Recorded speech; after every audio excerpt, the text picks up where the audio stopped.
Hello, I'm Anna Jones. I'm one of the directors of Creative Junction. We are an arts and cultural organisation, a social enterprise based here in Slough.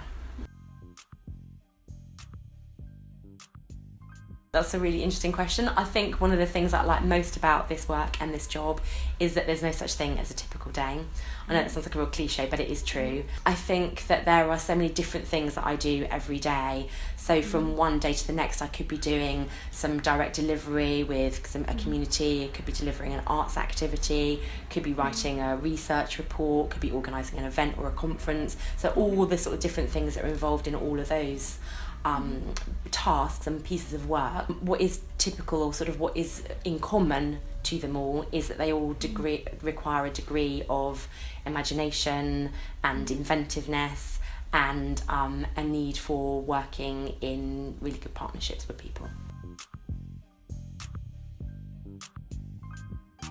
Oh, I've been working now in Slough for 15 years and with Creative Junction for the last 10 years since we incorporated as an organisation. Before that, I was working at the National Theatre in London and I was the coordinator for their workshops department.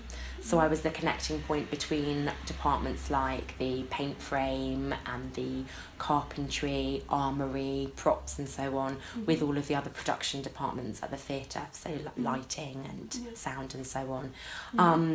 But it was a period of time in the National Theatre, it was about 20 years ago, where I sort of was feeling like I wanted to be a bit more engaged in some socially engaged practice. So I looked around for jobs, and the Arts Council had just started a pilot programme for what's called Creative Partnerships, which was a flagship creative learning programme that the Arts Council ran for about 9 years. So I came to Slough for that job, and since then have built some really good partnerships, really good relationships in the town and beyond, and have been fortunate to stay here working in arts and culture, creativity with children, young people and families.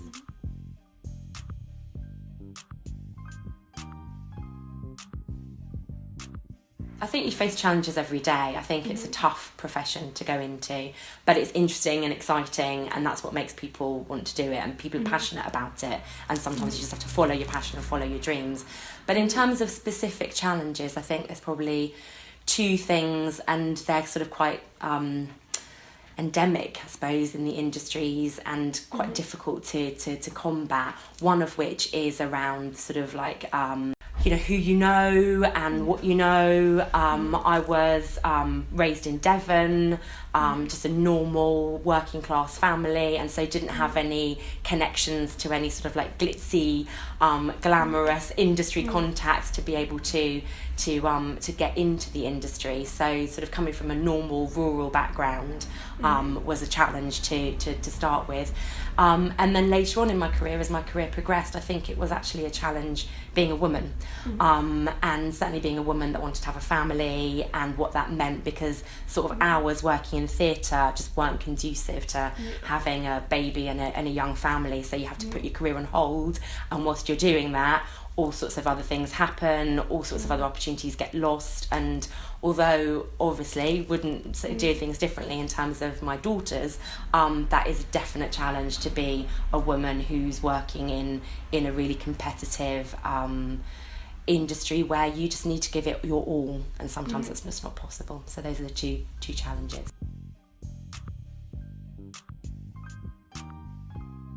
That's a really good question. As I was saying earlier, I like the element of my job that means that there's no such thing as a typical day, and that also works really well around having a family too. So you can be flexible and adaptable around your other commitments. But that idea of knowing every day that it's me and my colleague Jessica and the people that we work with that are having to create things, like create something out of nothing, is really exciting. It's terrifying at the same time, as you know, but the idea that that something doesn't exist, the event doesn't exist, the piece of art doesn't exist, the presentation, even the report doesn't exist without you putting something into it of your own, is something that's really, really exciting and keeps you going every day, I think.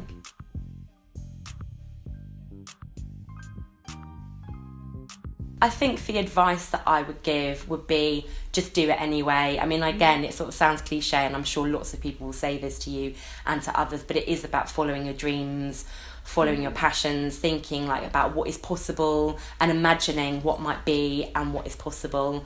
In terms of sort of more practical advice, I think just being sort of genuine, maintaining really good relationships with people, always saying thank you, just offering your time for free, volunteering to do lots of things, to get lots of experience. I think all of those things help.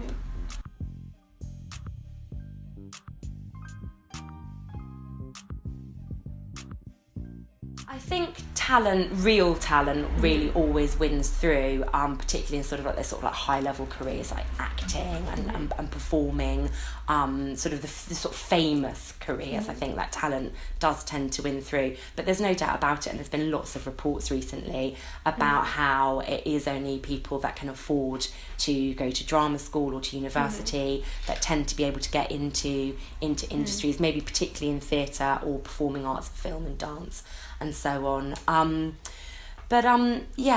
do think that there is a lot of the time that those contacts are good, but then really you're only ever as good as your last piece of work or your last job. So you do need people to open the doors for you, or you do need that tenacity to keep on pushing at the doors and opening them yourself. But once you've pushed that door open, then it is about your talent, your personality, your ability to do the job properly, that I think then carries you on to the next steps. And just in terms of practical steps, what would you say to young people who are trying to get that foothold and open that door? Yeah, I think reading about your subject, if it's visual art or theatre or dance, reading and finding out as much as you can about it. Obviously going and seeing work, going to exhibitions, going to the theatre, going to the cinema, and to things that you might not always do, maybe that you don't think might be for you, that you don't like. Just sort of push yourself and find as much out as you can about the creative industry, the area that you want to work in. I think just absorb as much as you can. And then building really good relationships, and if you don't have those relationships, like I was saying I didn't have them, then you find them and you volunteer and you put yourself forward for things. And sort of 25 years later in my career, I'm still doing that. I'm still doing voluntary work, I'm still putting myself forward for things, and I think that's just a good lesson for life, to try and do the best that you can and make those connections that way. So do you think that making connections and making relationships and getting out there and doing stuff, is that more important than formal arts education? It's difficult to say. I mean, I think it's really good to have a good grounding. I did a degree at Coventry University, and I studied at Stratford-upon-Avon, so I studied with the RSC, the Royal Shakespeare Company, for a while, and having that grounding with those sort of amazing world-class theatres, and then working at the National Theatre as well was fantastic.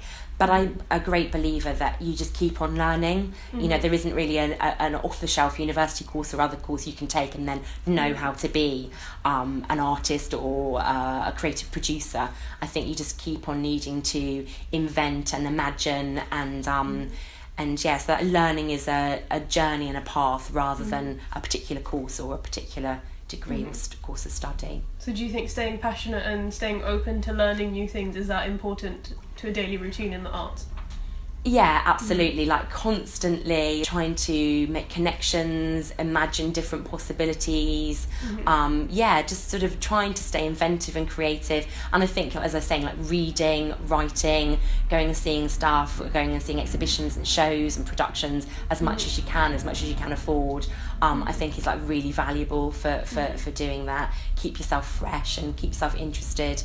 and yeah, but also just doing a really good job as best as you possibly can every time you do something, however small it might be, so that treating the clients in the same way or treating partners in the same way, you know, no matter how small scale it might be or how much money you're getting, to always do your very best, to work really hard and give everything your best shot is probably good advice for any industry, let alone the creative industries.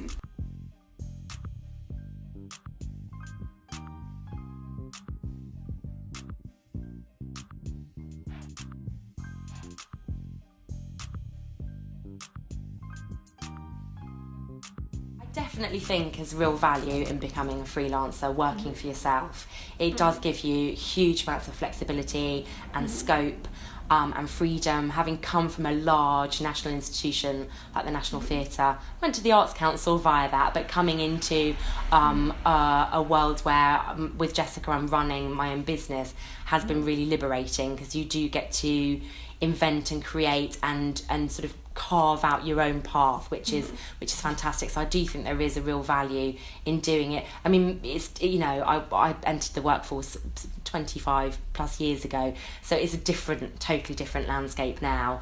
So it's hard to say whether it would be good to sort of get a staff job first and then become freelance. My gut instinct is that going freelance now would be absolutely fine. There's lots of opportunities for young people, lots of opportunities to be made. In terms of tips and advice, it would just be like just general advice that I'd give anybody going into creative industries, really, which is about being really patient and personable, smiling lots, having lots of personality, being really prepared to work in partnership, but at the same time being willing to ask questions, difficult questions, find out more, you know, push a little bit, just have an inquiring mind, be curious and tenacious, keep on going, even when you feel like doors are shutting, keep on opening them. If it's something you're passionate about, then you know, just keeping that dream alive is something that's sort of like a tip. Practically, just keep hold of every receipt that you've got. Don't lose your receipts, you know, they're really invaluable. Keep really good records. Not, you know, joking aside, not just about your money, but about, you know, just being able to sort of like reflect on things, learn new things, just being able to keep sort of like a record of what you're doing and how you're growing and what you're learning is really good. So for example, I keep a record of everything that I've seen at the theatre and every exhibition that I've seen, just because you never know when an idea might sort of spark and you think, oh, I went to see that show and I remember something about that. So it's good to keep your receipts, keep your records, keep everything, so that you can always mine back to what you need to find out about. And are you a practicing artist yourself? Yeah, I mean, that's an interesting question as well. I mean, I've always been interested and passionate about theatre. Went straight into a theatre role at the National Theatre when I graduated, but never really got that opportunity or never really sort of pushed myself forwards to be an artist. I was always much more sort of technical, backstage, producing roles, those sorts of things. But recently, and fortunately, I've been given a sort of mid-career, midlife opportunity to get a creative commission. It was called, from Resource Productions, part of Grants for the Arts programme from the Arts Council. So Resource Productions are a local production company, and they commissioned me to write a piece of work. So I wrote a piece of theatre that was about and performed in my house. And from that, I really sort of started to get passionate about writing again. It was really well received, and so I've joined a writers group, started writing some more poetry, as well as some more short stories. So I would say I'm a practicing artist in the very much the sense that I'm practicing being an artist, and see where that takes me. Yeah.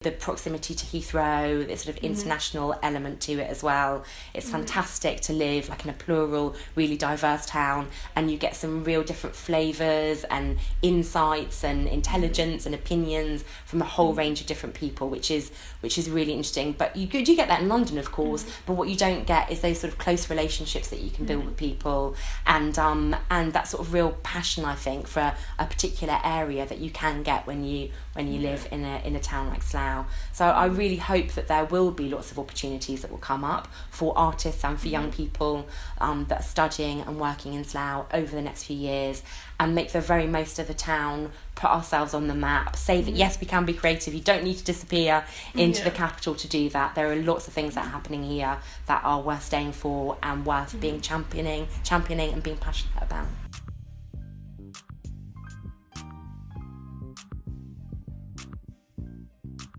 Although it is really good to specialise and narrow down, so perhaps to spoken word or photography or digital art, I always think, and it sort of served me well, is that it's really good to be a bit of a jack of all trades. Not master of none, but jack of all trades, and be really broad with what you know, not limit yourself too much. And whilst it is quite good to have a few specialisms or a few things that you can say that you do really well, in the creative industries, things move, things change very quickly. So to be able to have lots of different opportunities open to you and keep lots of different opportunities open to you, I think is a really good thing as well.